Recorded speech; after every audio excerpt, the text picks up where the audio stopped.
Meus caros, vivam, bom dia. Vou começar por comentar algumas das notícias da atualidade e sigo hoje a RTP3. Ao fim e ao cabo, ela é paga pelos nossos impostos, tal como a RTP2, a RTP1, África, Madeira, Açores, Internacional, tudo isso. E, portanto, é hora também de usar um pouco aquilo que eu pago todos os dias, eu e todos nós. E vamos começar com esta notícia, provavelmente do pior português de Portugal. Timor-Leste está a assinalar os 25 anos do referendo que restaurou a independência. Está a decorrer esta hora uma cerimónia evocativa da data. Há 25 anos, quase 80% dos timorenses votaram a favor do fim da ocupação da Indonésia, que invadiu Timor-Leste a 7 de dezembro de 1975. Depois do referendo, os timorenses tiveram de enfrentar a retaliação violenta das milícias indonésias. A soberania acabou por ser decretada a 20 de maio de 2002. Um quarto de século depois do referendo, António Guterres tornou-se timorense. A nacionalidade foi atribuída pelo Parlamento de Timor como um gesto de reconhecimento pelos relevantes serviços ao país. Ora, isso é que foi bem feito, transformar o pior português de Portugal num dos melhores timorenses. Eu espero é que ele não seja contratado por alguma empresa dessas máfias que trazem para cá os imigrantes de Timor. Celito, o nosso primeiro... ia dizer charlatão, mas não posso. O nosso Presidente da República mandou vir os timorenses todos para Portugal. Venham todos, que há cá emprego, vocês ficam todos bem, é uma categoria. Cama, mesa e roupa lavada, vêm para cá trabalhar e está tudo bem. E agora eles estão a dormir debaixo da ponte. Portanto, não é mau que o pior português de Portugal, como digo, agora seja transformado num timorense. Eu tenho muito orgulho em ter um timorense como presidente, não, secretário-geral, porque não há presidentes na ONU. A ONU é uma organização de esquerda, não tem presidentes, tem secretários-gerais, assim como o Partido Socialista, assim como o Partido Comunista. Tudo que é comunista e socialista não tem presidentes, tem secretários-gerais. Ora, Gugu, da ONU, é secretário-geral, portanto eu acho muito bem que o secretário-geral, o pior secretário-geral de uma organização completamente inútil, completamente wokeista, que segue as diretrizes de quem paga, Jorge Soros, entre outros, acho muito bem que ele deixe de ser português para ser timorense. Eu só posso bater palmas. Palmas, obrigado, Gugu, e fica timorense para sempre, é só o que eu te peço. De resto, há pouco António Guterres estava a falar nesta cerimónia evocativa ao secretário-geral das Nações Unidas, relembrado como muitos, como um dos nomes importantes neste processo, recebeu a nacionalidade timorense. De resto, o país elogia António Guterres. Qual país? Portugal não. Portugal não, de certeza. Pelos relevantes serviços ao país na altura. Relevantes mesmo. Muito relevantes. Tão relevantes que não me lembro de nenhum, mas enfim. Foi criada pelo presidente Habibie na Indonésia.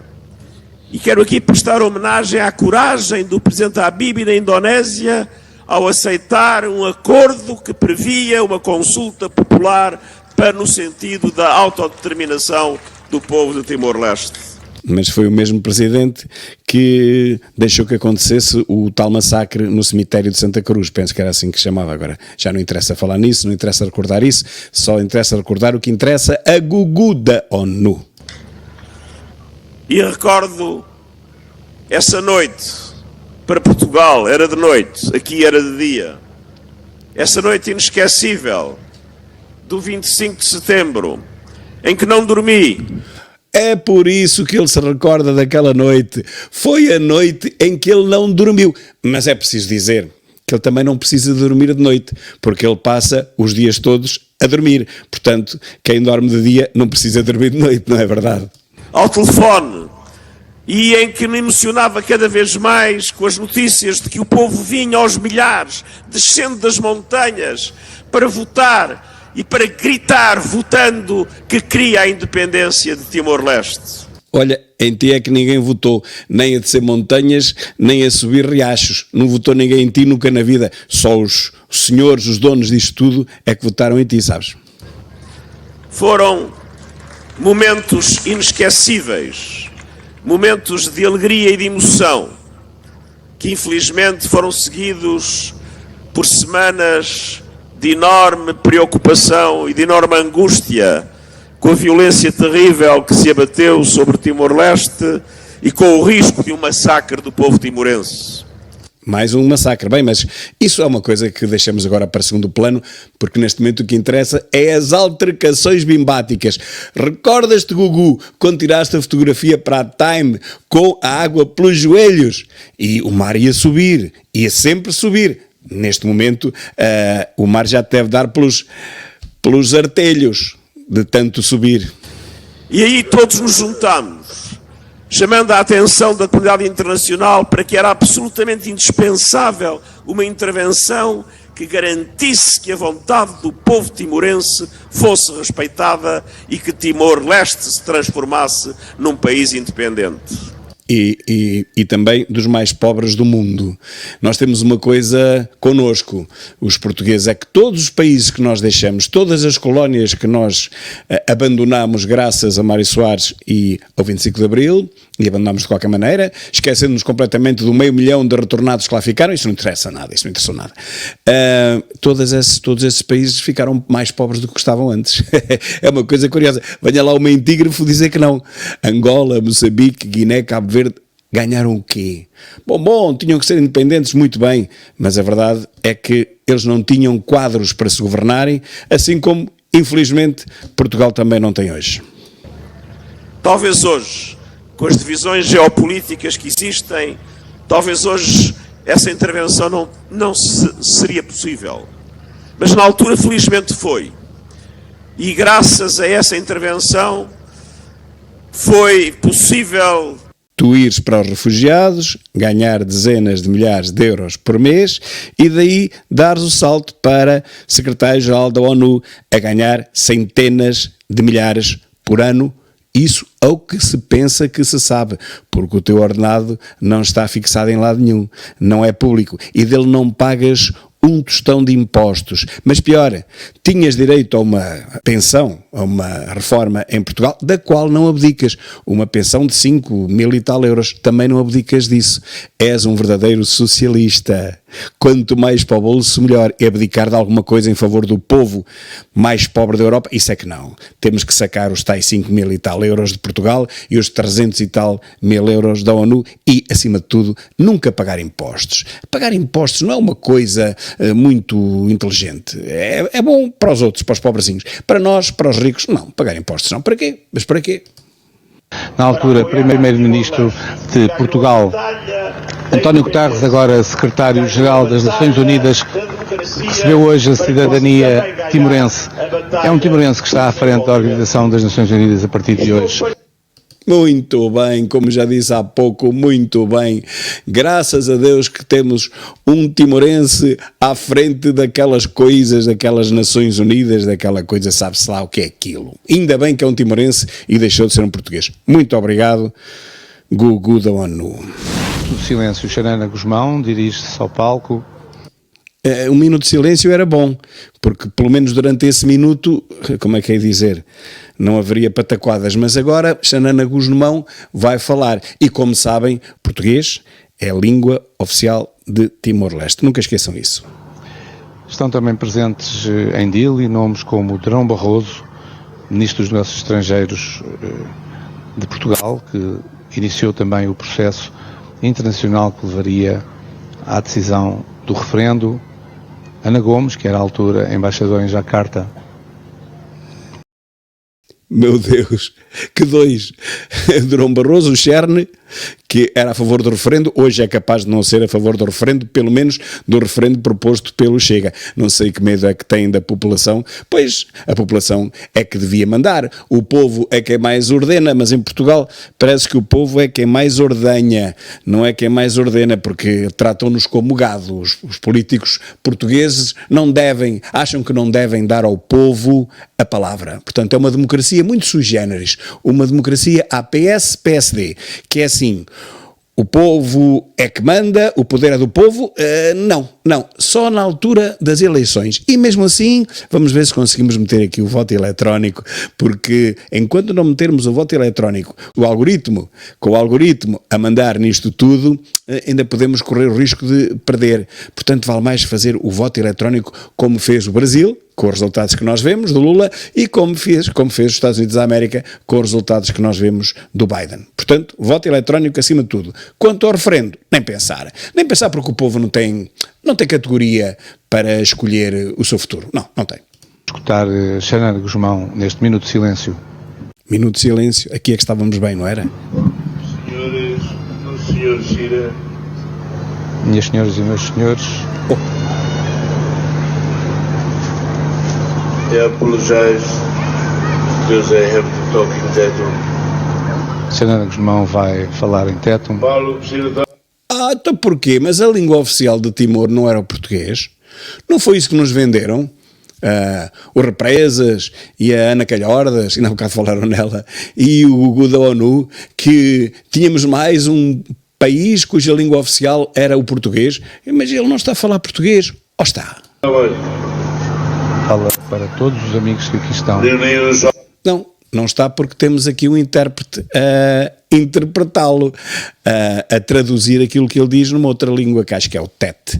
Então, afinal, o português não é a língua oficial de Timor, pois não? Mais uma mentira, não é? Claro. Em especial para todos os jovens. Um minuto de silêncio que se faz nesta cerimónia evocativa da data. Bom, e deixamos este minuto para irmos para outra notícia. Vem aí o pior fim de semana do ano nos hospitais. Mais de uma dezena de urgências de ginecologia, obstetrícia e pediatria vão estar encerradas. Amanhã são 13 e no domingo 14. E segunda são 15. Só na região de Lisboa e Val do Tejo há 7 urgências de ginecologia e obstetrícia fechadas. Segundo o portal do SNS, são as urgências de Loures, Setúbal, Almada, Barreiro, Santarém, Caldas da Rainha e também o Hospital de Santa Maria. A estas e noutras zonas do país juntam-se as de Leiria e Portimão. Na pediatria vão estar fechadas as urgências de Chaves, Barreiro, Setúbal e Loures. E não esqueçam de Viseu no que se refere à obstetrícia e à ginecologia e muitas outras, Portimão também. Estes repórteres, estes pivôs só se lembram de Lisboa, que realmente é onde vive mais gente, mas no resto do país vivem mais 7 milhões, ok? Era bom também que se lembrassem do resto do país, porque realmente nós temos urgências fechadas em toda a parte. E quando não estão é como se estivessem, porque ninguém pode estar 24 horas ali sentado sem lhe darem um copo de água sequer à espera de ser visto. Se a doença for grave, morre ali. E é o que vai acontecer, infelizmente, eu tenho um dedo que adivinha, é o que vai acontecer no futuro. É gente a desmaiar nas urgências e a passar desta para melhor nos próprios hospitais. Isto vai ser a pior vergonha, já aconteceu por mais do que uma vez, mas vai acontecer, infelizmente vai acontecer cada vez mais, porque não há, por exemplo, em São Pedro do Sul, não há posto médico, está lá um papel a dizer não há médicos, portanto está aberto, mas não há médicos. Agora se quiserem ir lá jogar uma partidinha de póquer ou de, sei lá, de matraquilhos, podem ir, mas médicos é que não há. A Liga dos Bombeiros diz que o problema está a ser empurrado para quem faz o transporte e assume preocupação acrescida. A Liga dos Bombeiros, não esqueçam que alguém tem que se queixar disto, mas os bombeiros também têm ganho muito dinheiro, infelizmente, eu sei que não é de propósito, ou finjo saber que não é de propósito, ao transportarem doentes daqui para ali, deste hospital para aquele, bem sabendo que aquele hospital está fechado, que não tem estas valências. Acontece, por exemplo, entre Ceia e a Guarda, muitas ambulâncias vão de Ceia para a Guarda, chegam à Guarda, voltam para trás porque não existe, por exemplo, a ortopedia naquele dia, ou não existe meios complementares de diagnóstico naquele dia, ou seja, e os bombeiros deviam saber isso. Claro que eles dizem que não sabem, e se calhar não sabem mesmo, mas se não sabem é porque alguém se preocupa em não lhes dizer, e assim se fazem aquilo que eu chamo a dança macabra das ambulâncias, daqui para a Guarda, da Guarda para aqui, depois daqui para Coimbra, da Coimbra para aqui, e andamos nisto, e os bombeiros a faturar, mas o certo é que também não recebem. Chega-se ao final do ano e não há dinheiro para ninguém. Há dívidas colossais do Estado aos bombeiros, mas também muita dessa dívida não era necessária que fosse feita. Viagens inúteis, bem sabendo algumas pessoas que estão bem colocadas no sistema, bem sabendo que essas viagens são inúteis, mas continuam a fazer-se. Face ao aumento de riscos, António Nunes teme incapacidade na resposta, uma vez que não há soluções à vista. Não há soluções à vista e vamos ver o que é que este senhor vai dizer. Que nas ambulâncias o número de partos é superior ao número de partos dos hospitais privados. Diz que já há mais partos nas ambulâncias do que nos hospitais públicos, não é privados, é públicos. É inacreditável. Claro que isto é capaz de ser um exagero, mas não por muito. Todos os dias, todas as semanas temos notícias de partos nas ambulâncias. Então, mas isto é um país do terceiro mundo, do quarto ou do quinto? A dúvida reside apenas aí. Acordados com o SNS e com isto alguma coisa está errada. Como já disse, é uma incerteza, porque ao ter que aguardar a orientação para uma qualquer urgência diferente daquela que é a sua habitual, podemos estar a falar em transportar um doente ou um sinistrado por 60, 70 ou 80 quilómetros. E o Estado vai pagar. E depois é inútil. Atenção, não é só o mal que se está a infligir às populações, aos doentes, aos carenciados de socorro, muitos deles em estado grave, mas é depois também a inutilidade que se reveste esse transporte. Esperando, por vezes, 20, 30, 40 minutos. E há o problema das macas. As macas ficam à espera dos doentes. Os hospitais não têm macas. A ambulância fica retida à porta do hospital porque o doente está na maca, não há meio de o transportarem para outras macas ou camas nos hospitais, porque pelo menos no interior, e eu falo do interior, isso não existe. E portanto, se for preciso, fica a ambulância ali horas e horas esquecida, com o doente lá dentro, sem que ninguém socorra o doente, nem haver outras macas ou outras camas para onde transportar o doente. E assim fica a ambulância o dia inteiro ali, presa, quando podia ir tratar de outros casos que eventualmente pudessem estar a ocorrer. E isto também provoca algum desgaste psicológico e emocional aos nossos bombeiros, e por isso não se pode empurrar para os bombeiros e dizer tão somente isto: as urgências estão fechadas, os bombeiros que transportem. Isto não é solução, porque há um momento a partir da qual os bombeiros podem já não ter mais capacidade para fazer esse transporte. E os bombeiros já não têm hoje capacidade para fazer esse transporte, a não ser, como acabei de dizer, com as ambulâncias ali retidas à porta do hospital, nem para dentro, nem para fora, tudo ali à espera, como aconteceu, recordam-se, nos hospitais de Coimbra há 2 anos, que eram 30 ou 40 ambulâncias à espera de poderem transportar os seus doentes para dentro das instalações, o que não era possível, e estavam as pessoas ali 12 horas à espera nas ambulâncias. Foi uma coisa inacreditável, que eu espero que não se repita, mas a verdade foi isto, aconteceu. E hoje, não, digamos, de forma tão chocante, mas acontece o mesmo, não com 30 nem com 40, mas com 2 ou 3 ambulâncias que ficam à espera de poderem descarregar, desculpem o termo, os seus doentes para poderem ir tratar, socorrer outros. O que é que está a acontecer com a SNS? Está a jogar com esta espera toda das ambulâncias, na esperança que não morra ninguém. Mas em todo este processo, alguém vai ficar para trás e alguém vai morrer, de certeza absoluta. O Ministério da Educação está a reunir-se hoje com os professores. A negociação é sobre um ponto do decreto-lei que estabeleceu o regime excepcional e temporário para a contratação de docentes. Na agenda de trabalho estão também os apoios aos professores colocados em escolas longe de casa e medidas para melhorar as condições de trabalho. Meus caros, o que aconteceu este ano foi uma coisa sui generis, uma coisa que nunca tinha acontecido antes, completamente inédita. É que em vez de se colocarem professores a menos, como todos os anos tem acontecido, e depois toda a gente se queixa, e depois os alunos não têm aulas durante X meses, este ano aconteceu justamente o contrário. Colocaram professores a mais. Temos agrupamentos de escolas com 20, 30 professores a mais. Não sabem o que lhes vão fazer. Vai ter tudo horário zero. Eu bem sei que agora estão naquilo que chamam a segunda mobilidade, que é, pronto, aqui não tens que fazer, mas vais para esta outra escola a menos de X quilómetros e pode ser que lá haja que fazer. Bom, meus caros, eu não acredito em nada disso. Os sindicatos estão caladinhos como ratos porque é uma situação que lhes interessa, mas não é uma situação que interessa ao país. Tão mal é não haver professores suficientes como agora haver professores a mais, sem fazer nada. Eu já presenciei durante anos essa situação de nos reunirmos na sala de professores durante os intervalos das aulas e depois toca para a entrada. Hoje felizmente já não há campainhas nas escolas, mas antigamente tocava para a entrada, todos nos levantávamos para ir dar aulas e ficavam lá 5 ou 6 sem fazer nada, a olhar uns para os outros, a ver televisão, a ouvir rádio, a fazerem outras coisas. Não pode ser, porque no final do ano ganham tanto como nós. E um professor entrar numa sala de aulas, ter que dar a sua aula, que é para isso que lhe pagam, muito bem, avaliar os alunos, acompanhar os alunos, fazer testes, corrigir testes, muitas vezes exames, e depois vê que os seus colegas ficam sentados nas salas de professor sem fazer nada com horário zero, isso também não pode ser. E eu ainda não vi ninguém falar nisto. Isso vai ser um escândalo. Professores a mais é tão mau como professores a menos. Portanto, eu espero que seja corrigido de alguma forma o erro. A senhora Secretária de Estado já foi posta na rua, mas que seja corrigido este erro e que pelo menos professores que foram colocados a mais, que se lhe dê algo para fazer. E não é só acompanhar as crianças ao abrigo do artigo 54 por aí fora, que já lá temos professores de educação especial.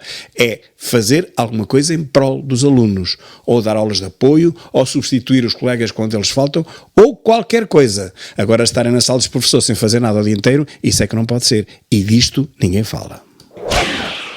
A Polícia Judiciária apreendeu mais de 6 toneladas de cocaína. E esta é a minha notícia preferida de hoje. Ora, ouçam. Operação que dura há pelo menos 2 meses. Foram detidos 3 homens de nacionalidade portuguesa. Então havia de ser de que nacionalidade? Não se pode dizer nenhuma nacionalidade. Não podemos indicar a origem do cidadão se for estrangeiro. Não podemos sequer dizer que é estrangeiro. Mas podemos dizer que são portugueses. Estão a perceber isto? Estão a ver esta...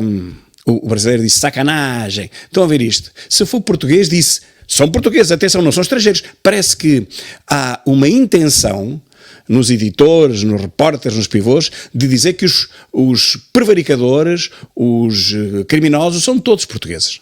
Nenhum é estrangeiro, com medo que isso seja interpretado, que depois o povo diga, atenção, estão a ver, são os imigrantes que estão metidos nisto, ou são os estrangeiros. Já nem sequer se diz estrangeiros, porque os estrangeiros não são imigrantes, podiam ser turistas, podiam estar cá a fazer turismo ou outra coisa qualquer, não, mas com medo que o povo perceba que muitos dos crimes são perpetrados por imigrantes e por estrangeiros, e são, os repórteres estão proibidos de o dizer. Se forem estrangeiros, não se pode dizer sequer que são estrangeiros. Então, mas pode-se dizer que são nacionais.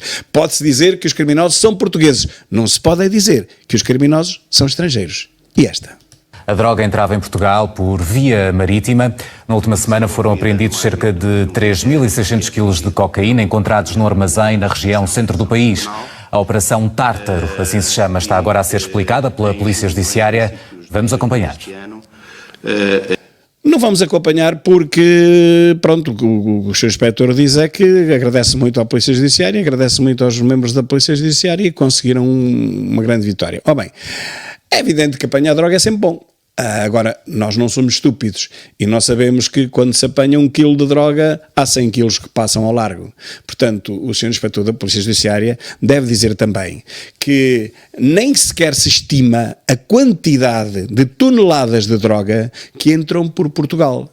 O que ele diz aqui mais à frente é que calma, que esta droga não vinha para Portugal. Não era para ser vendida em Portugal, era para ser vendida noutros países. Como é que ele sabe isto? Como é que ele sabe isto? Se nem os desgraçados estão envolvidos no processo, aqueles rabbits, aqueles coelhositos que andam ali a carregar a droga para os armazéns, se nem eles sabem para onde é que a droga vai, como é que o inspetor da Polícia Judiciária sabe para onde é que a droga vai? Tanto que não sabe que não diz quais são os países. Claro que ninguém pode saber. O que sabemos é que ela entra por Portugal, seja pelo Porto de Leixões, seja pelo Porto de Setúbal, seja pelo Porto de Lisboa, por algum porto, ela entra e entra provavelmente por os portos todos.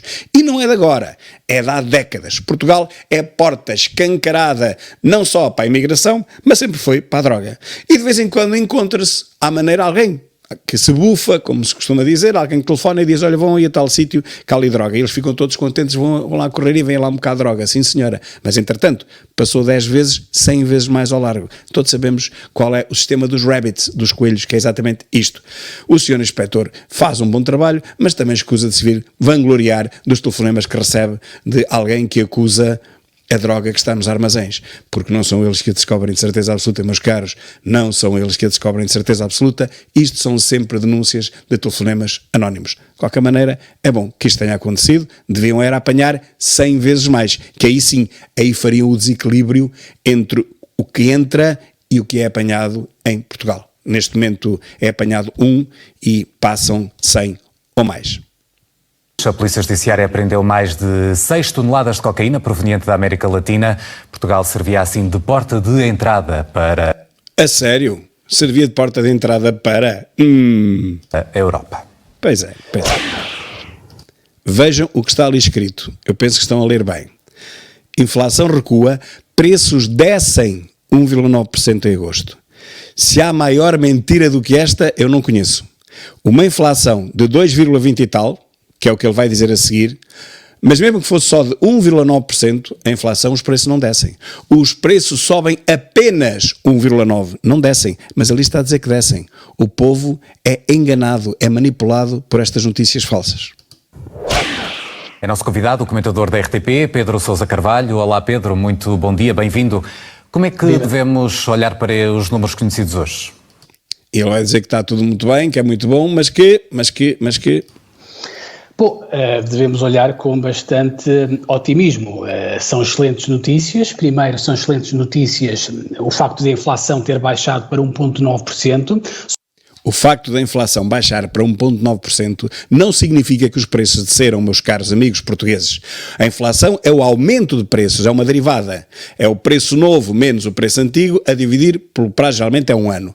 Portanto, quando a inflação é de 1,9, quer dizer que os preços subiram, em média, 1,9. Não descem como está ali escrito. Está ali escrito que descem, mas isso é uma grande mentira. E bem sabemos que a maioria dos portugueses não tem grandes conhecimentos de estatística, de matemática básica, que é este caso, mas convém e deve dizer-se, e eu não me canso de o fazer, quando a inflação é positiva, neste caso 1,9%, quer dizer que os preços subiram. 1,9%. Os preços não desceram, mas reparem que o que está ali escrito, preto no branco, é que os preços desceram. É completamente falso. Os preços subiram, mas apenas 1,9%. Mas subiram, não desceram. Só esse facto por si só é uma boa notícia. Significa que os fatores ou que as causas que estiveram na origem daquele fenómeno de hiperinflação que nós vivemos nos últimos meses, nos últimos anos, finalmente começam a estar debelados, nomeadamente o preço do combustível e o preço da alimentação. O preço do combustível está mais baixo quase de sempre, com 70 e poucos dólares por barril. Nós devíamos ter o gasóleo a 1,20€ ou no máximo 1,25€ e temos o gasóleo a 1,59€, 1,70€. É um roubo, porque mais de metade daquilo que nós pagamos no combustível são impostos para o Estado. E não satisfeito, já que o preço está tão baixo, o que é que faz o Governo? Mete mais 4 cêntimos em cima das emissões de carbono no preço do combustível, para que os portugueses sejam esmifrados em mais 4 ou 5 cêntimos por cada litro de combustível que metem nos carros. E isto porque o petróleo está baixo. Meus caros, em Portugal nós somos presos por ter cão e presos por não ter. Se o preço é alto, pagamos com língua de palmo. Se o preço é baixo, pagamos na mesma, porque há uma diferença de 4, 5 cêntimos que o Estado nos mete em cima, já que o preço é tão baixo. É inacreditável. O Estado que devia proteger os portugueses é o mesmo Estado que os mifra. É uma boa notícia. E depois esta descida também, ou esta desaceleração de inflação. Descida da inflação, desaceleração da inflação, mas nunca descida de preços. Não, os preços continuam a subir, pelos vistos, 1,9%. É uma excelente notícia também para o mercado imobiliário, quer para quem tenha casa comprada, portanto, e está a pagar o crédito ao banco, e quer para quem esteja a arrendar a sua casa. Estamos a falar, portanto, de um aumento máximo no próximo mês de janeiro de 2,2%. É um valor, apesar de tudo, elevado, mas tendo em conta que este ano as rendas subiram 7%, apesar de tudo é um valor bastante mais simpático daquilo que aconteceu este ano. Portanto, a inflação será de 2,2%, nem sequer é de 1,9%. Eles tanto dizem como se desdizem, bem sei que depende do mês, mas 1,9% para 2,2% é uma grande diferença. Tem que decidir. A inflação é 1,9% ou é 2,2%? E não se decidem. Portanto, ficamos todos na dúvida e eu penso mesmo que é esse o objetivo, é ficarmos na dúvida. A Secretaria-Geral do Ministério da Administração Interna foi assaltada. Os assaltantes levaram 8 computadores, mas a tutela diz que alguns deles nunca tinham sido usados. A RTP apurou que o assalto foi feito pelo topo do edifício, através de andaimes de umas obras que decorrem noutro prédio.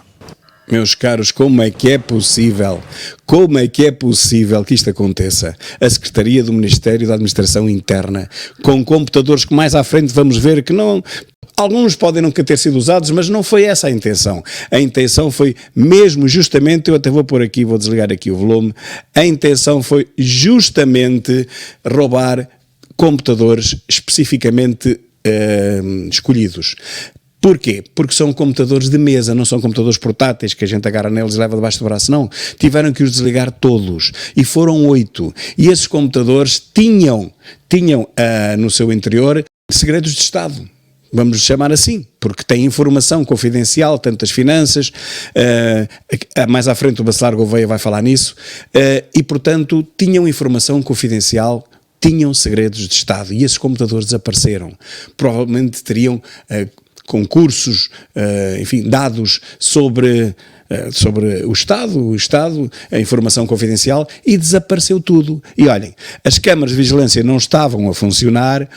O funcionário que era de uma empresa privada, vejam bem como é que se deixa uma empresa privada, um só funcionário a vigiar uma secretaria do Ministério da Administração Interna, uma empresa privada, nem sequer eram, enfim, força de segurança nem da PSP, nem nada disso, e depois as câmaras estão desligadas, o indivíduo devia estar distraído ou a descansar, e os maleantes entraram por cima pelos andaimes, tiraram o que quiseram, transportaram 8 computadores de secretária e no final ficaram-se a rir. E todos nós não sabemos, nenhum de nós vai saber o que é que aqueles computadores lá tinham. Mais, nenhum de nós vai saber quem eles eram. Se as câmaras estão desligadas, se eles entraram por dentro dos andaimes, se o funcionário não deu conta de nada e só foi na manhã do dia seguinte que deram conta que faltavam lá computadores, aquilo estava tudo remexido, como é que é possível agora que descubram quem é que foi roubar os computadores e porquê? Ninguém vai ao Ministério da Administração Interna roubar computadores para os vender na Feira da Ladra. Ninguém. Portanto, aquilo tinha informação confidencial de interesse, de grande interesse para quem os roubou ou para quem os mandou roubar. Meus caros, e é isto, nós andamos neste país, parece mais um país do terceiro mundo do que propriamente um país do primeiro. E depois dizem que, meu Deus, mas como é que é possível e tal, um país tão desenvolvido e acontece isto. Acontece isto e acontece pior. Nós é que muitas vezes nem sequer temos conhecimento das barbaridades, dos escândalos que acontecem no dia-a-dia, porque é tudo deste género. Depois vai-se haver câmaras avariadas, ninguém a vigiar, entram e saem lá por cima por uma janela qualquer, roubam o que querem roubar, vão-se embora e ninguém sabe quem foi. Bom, mas eu vou-vos dar o mesmo exemplo relativamente aos crimes dos estrangeiros. Já não vou falar de imigrantes, dos estrangeiros. Um estrangeiro comete um crime em Portugal. Primeiro, está toda a gente impedida de dizer que é estrangeiro. Depois, se for um imigrante, ele dá a soleta, desaparece, ele é ilegal. Ninguém fala nos imigrantes ilegais. Eu disse isso no meu último vídeo, mas volto a dizer aqui, metade dos imigrantes, se calhar, para aí metade, ou se não for metade, pouco falta, de quem está em Portugal neste preciso momento está ilegal e não trabalha. É tudo falso. Quando dizem que eles estão a contribuir para a Segurança Social, que é uma coisa bruta, como é que um funcionário a ganhar 600 euros, 700 euros contribui para a Segurança Social? Fazem de nós parvos. Contribui mais um inglês que está cá a passar férias ou um alemão que está cá a gozar a sua reforma do que contribui esta gente, pá. O que está a gozar a reforma não contribui nada em princípio porque recebe a reforma de lá, mas se tiver aqui uma reforma está a contribuir mais para a Segurança Social um cidadão estrangeiro que trabalha em Portugal do que 3, 4, 10, 20 imigrantes a ganharem 600 euros por mês. Percebem? É que desses 600 euros, ainda por cima, uma grande parte é para as empresas, para as máfias que os contratam e que os põem em Portugal. Nem os portugueses os conhecem, nem os patrões portugueses conhecem os funcionários, nem ninguém. Eles são contratados através de empresas de trabalho temporário e muitas delas também são ilegais e têm a sua sede lá nos países do Indostão. Portanto, ninguém controla nada daquilo, meus caros. É tudo falso o que nos dizem. Os números do Marcos Mendes são completamente falsos. Quando ele diz que a criminalidade dos cidadãos estrangeiros baixou porque há menos 27% nas cadeias, pois há, muitos foram-se embora, a maior parte deles nem sequer é acusado, a maior parte deles nem sequer é condenado, e aqueles que vão saindo das cadeias, e como agora já não há crime perpetrado por cidadãos estrangeiros, todos os crimes são perpetrados por cidadãos nacionais, porque se forem estrangeiros não se pode dizer, então se forem estrangeiros não se pode dizer, tem que entrar na contabilidade dos perpetrados pelos nacionais. Ou seja, somos nós, os portugueses, que estamos a cometer os crimes que os indostões todos cometem. Eles cometem os crimes, mas como não são estrangeiros, não se pode dizer, então somos nós que estamos a cometê-los. Isto é do mais ridículo que imaginar se possa, só mesmo num país de brincadeira como o nosso. Meus caros, obrigado e até à próxima.